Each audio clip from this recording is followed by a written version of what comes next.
हमारे लिए इन दोनों घटक, ये दोनों अलायंसेज में से कोई भी चुनौती नहीं है, क्योंकि हम इनकी एग्जिस्टेंस को ही नहीं मान रहे। पार्टियां कर्म से जानी जाती हैं। जो मैंने कहा कि मैं इन पार्टियों का एग्जिस्टेंस नहीं मानता, मैं इसलिए नहीं मानता कि इन्होंने जो किया है उसकी तरफ अगर उल्टा के देखेंगे तो सिवा इनके लिए घृणा, और ये शब्द को मैं दोबारा दोहरा रहा हूँ, इनके लिए घृणा उत्पन्न होती। लालू जी के समय बिहार की फिस्कल कैपेसिटी क्या थी? फिस्कल कैपेसिटी का मतलब यहाँ के बजट का क्या आकार था? जेडीयू के लोग, एनडीए के लोग, नीतीश कुमार जी बहुत आराम से लालू जी के जंगल राज की तरफ उंगली कर देते हैं और अपना काम निकाल लेते हैं। आज वो अपनी पुल दिखा देते हैं और कहते हैं कि लालू जी के समय में नहीं बना। अरे लालू जी के समय में पैसा कितना उपलब्ध था? पैदल पैदल चलकर गांव-गांव में घूम रहे हैं अपनी बात कहने के लिए, किसी की बी टीम होने के लिए। और वो गणित बताएं कि हमने तो कहा है कि हम 243 सीटों पे लड़ेंगे। आपने जितने दलों का नाम लिया, किसी में तो ये दम नहीं है कि वो 243 सीट लड़े। भाई हर जाति में अच्छे लोग हैं ना, तो मुझे किसी अमुक जाति का ही व्यक्ति को देना है टिकट किसी कारण से, उस जाति के अच्छे लोग को हम टिकट देंगे, दिक्कत कहाँ है?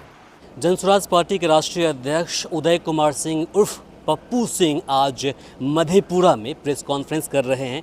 चलिए जानते हैं और सुनते हैं कि आखिर आज के प्रेस कॉन्फ्रेंस में वे क्या कुछ खास कहने जा रहे हैं, बोलने जा रहे हैं।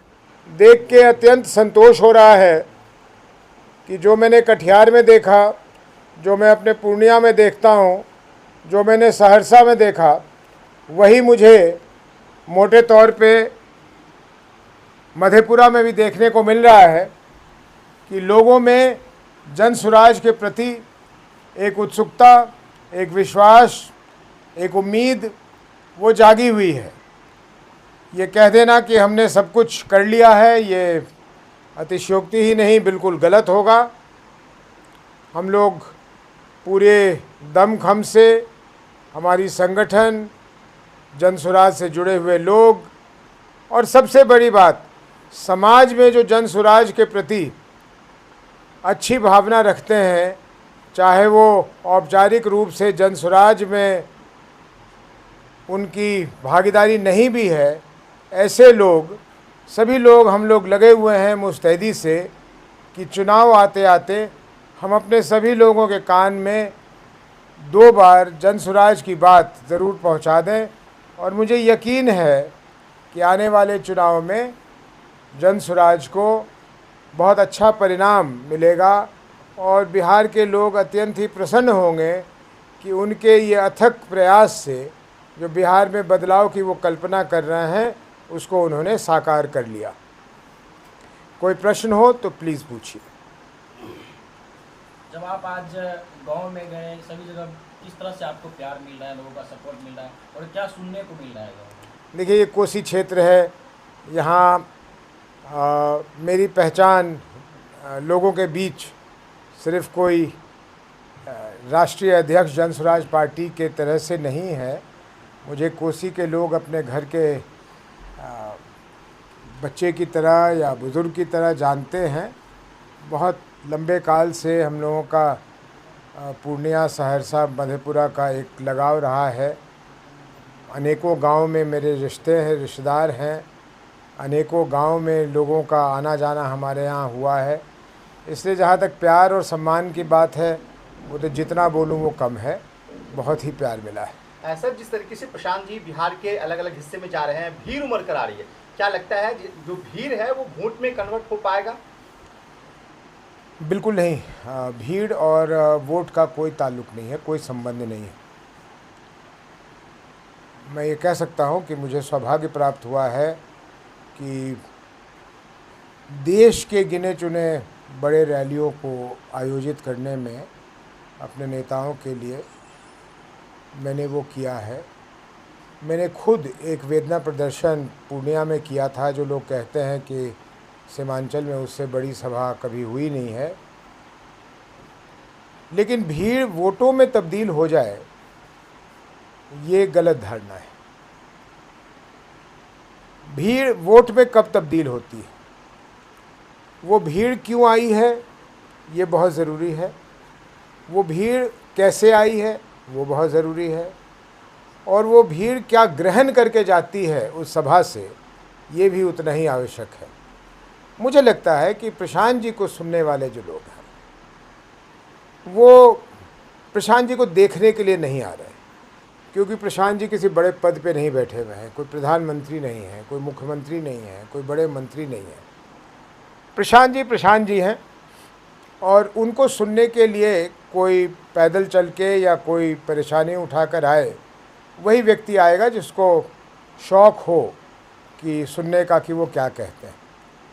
जब वो बोलने लगते हैं तो आप उनकी सभाओं में, अक्सर मैंने देखा है यूट्यूब के माध्यम, उनकी सभा में मैं गया नहीं हूँ अभी तक, लेकिन मैंने देखा है कि धीरे धीरे जो भीड़ है उसकी बॉडी लैंग्वेज बदलने लगती है, और जब तक सभा समाप्त होता है भीड़ उत्साहित हो जाती है। भीड़ में एक उत्साह जो उसके आने के समय में नहीं था, वो उत्साह दिखने लगता है। अगर इन तीनों बातों को साथ में जोड़ कर देखा जाए तो ऐसा लगता है कि ये भीड़ जो आ रही है, इसमें से अधिकांश लोग ये मन बनाकर जा रहे हैं कि उन्हें जन स्वराज के साथ मिलना है, उसका सहयोग करना है, और ऐसे में मैं समझता हूँ वो वोटों में तब्दील होगी।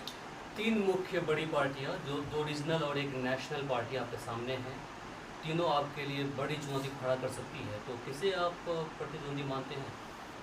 मैं जरा गिनती मेरी मैं जरा कंफ्यूज हो गया। दो रीजनल एक नेशनल नहीं भाई, दो रीजनल और दो नेशनल हैं। अगर आप गठबंधनों की बात कर रहे हैं, कांग्रेस ने अभी तक अपना नेशनल स्टेटस अपना कांग्रेस ने नहीं खोया है। चलिए आपका प्रश्न का उत्तर दे दूं। हमारे लिए इन दोनों घटक, ये दोनों अलायंसेस में से कोई भी चुनौती नहीं है, क्योंकि हम इनकी एग्जिस्टेंस को ही नहीं मान रहे। ये बिहार में हैं, हम इसको मान ही नहीं रहे, ये हमारे सोच के अलग है। हम लोग आए हैं अपनी जनता से बात करने, हमें ना बीजेपी के घटक से मतलब है, ना कांग्रेस की घटक से मतलब है, ना आरजेडी, ना जेडीयू, हमें कोई मतलब ही नहीं है। हम अपनी संवाद सिर्फ अपने लोगों से कर रहे हैं और अपने लोगों को समझा रहे हैं। अगर हमारे लोगों को समझ आ गया कि उनके हित में क्या है और वो हमारा हिस्सा बनना चाहें, तो बिहार में परिवर्तन हो जाएगा, बिना इसके चिंता किए हुए कि बीजेपी का कौन लड़ रहा है, जेडीयू से कौन लड़ रहा है और आरजेडी से कौन लड़ रहा है। हमें उधर देखना ही नहीं है, वो समय की बर्बादी है हमारे लिए। आपने बोला कि एग्जिस्टेंस नहीं मानते हैं। कुछ पार्टियां 20 साल पुरानी, 25 साल है, कुछ 30 साल है, कुछ 40 साल है, कुछ 1.5 साल प्लस की है। देखिए ये वही बात है जिससे जाति को जोड़ा जाता है ना। लोग अभी तक जन्म से जाति को जोड़ देते हैं। अगर मैं जिस खानदान में पैदा हुआ, मैं जीवन भर उसी जाति का रहूँगा। तो ये एग्जिस्टेंस में बहुत पहले आए थे। कांग्रेस पार्टी बहुत पुरानी है, हमारे बाप दादा के ज़माने से पहले की पार्टियाँ हैं। पार्टियाँ कर्म से जानी जाती हैं।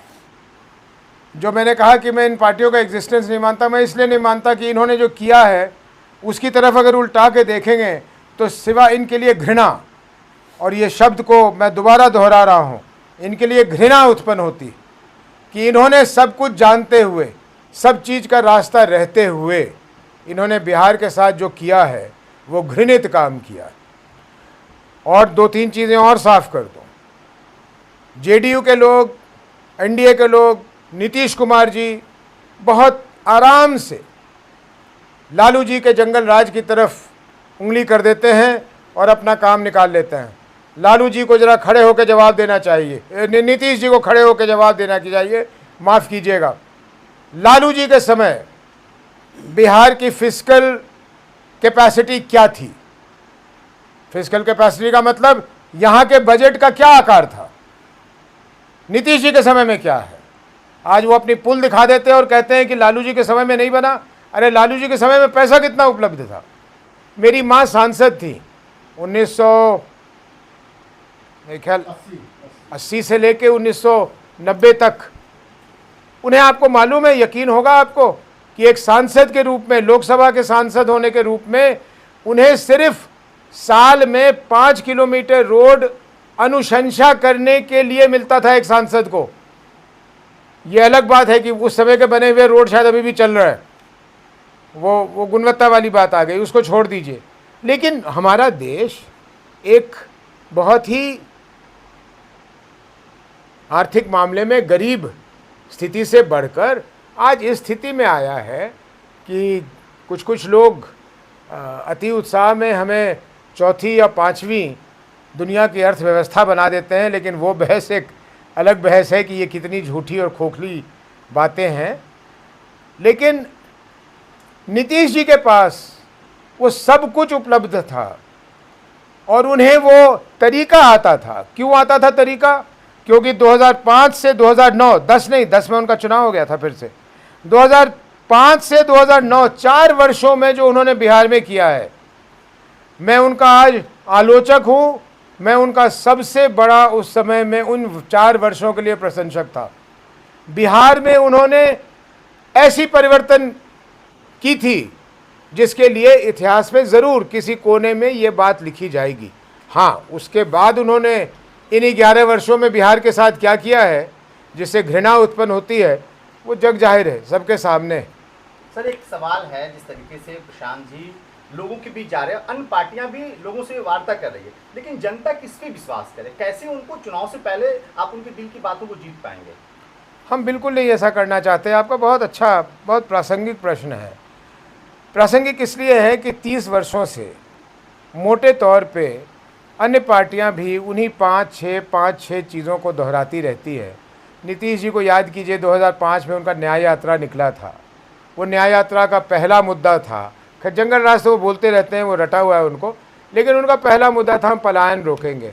20 वर्षों के बाद पलायन बढ़ गया। ये क्या दिखलाता है? या तो आपकी नीयत नहीं थी या आपको पता ही नहीं कि उसको कैसे रोकना है। तो इसलिए हम लोग, आपने जो पूछा कि जनता कैसे विश्वास कर ले, हम तो कह ही नहीं रहे जनता को अब कि हम पे विश्वास करो। हम तो घूम फिर के जनता को ये कह रहे हैं अपने आप पर विश्वास करो और अपने लिए किसी चीज़ की दुआ करो, अपने लिए किसी चीज़ की मांग करो, अपने बच्चों की तरफ देखो। पार्टी का नाम, जाति का नाम, किस नेता को तुम पसंद करते हो, कौन सा नेता क्या आके यहाँ फड़िया मार रहा है, झूठ बोल रहा है, उसकी तरफ ना देखकर मुड़कर अपने बच्चों की तरफ देखो, अपने बूढ़े माँ बाप की तरफ देखो, अपने पत्नी की तरफ देखो। कहना चाह रही है वो सुनो, क्योंकि जन स्वराज मूलतः अभी भी एक अभियान है।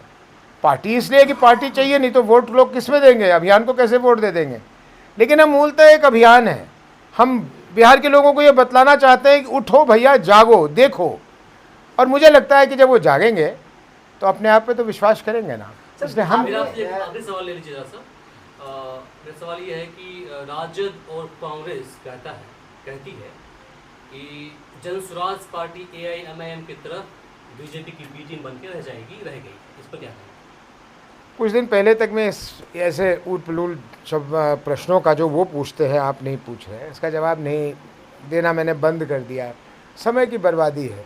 पूछने वाले को जहाँ आईने के सामने खड़े होकर देखना चाहिए कि वो जो सवाल पूछ रहा है उसमें कोई दम है। कोई आदमी, या अब तो कोई आदमी नहीं, अब तो लाखों लोग पैदल पैदल चलकर गांव-गांव में घूम रहे हैं अपनी बात कहने के लिए, किसी की बी टीम होने के लिए। और वो गणित बताएं कि हमने तो कहा है कि हम 243 सीटों पे लड़ेंगे। आपने जितने दलों का नाम लिया, किसी में तो ये दम नहीं है कि वो 243 सीट लड़े। तो वो कोई गणित बता दे कि हम ऐसे कैंडिडेट, ऐसे उम्मीदवार खड़े करेंगे उन 243 सीटों पे जो गिन गिन के बीजेपी की वोटों को छोड़ देगा और यूपीए की वोटों को काट लेगा। कोई ऐसी गणित उनको हो तो वो बताएं, क्योंकि फिर तो उस पर शोध होगी।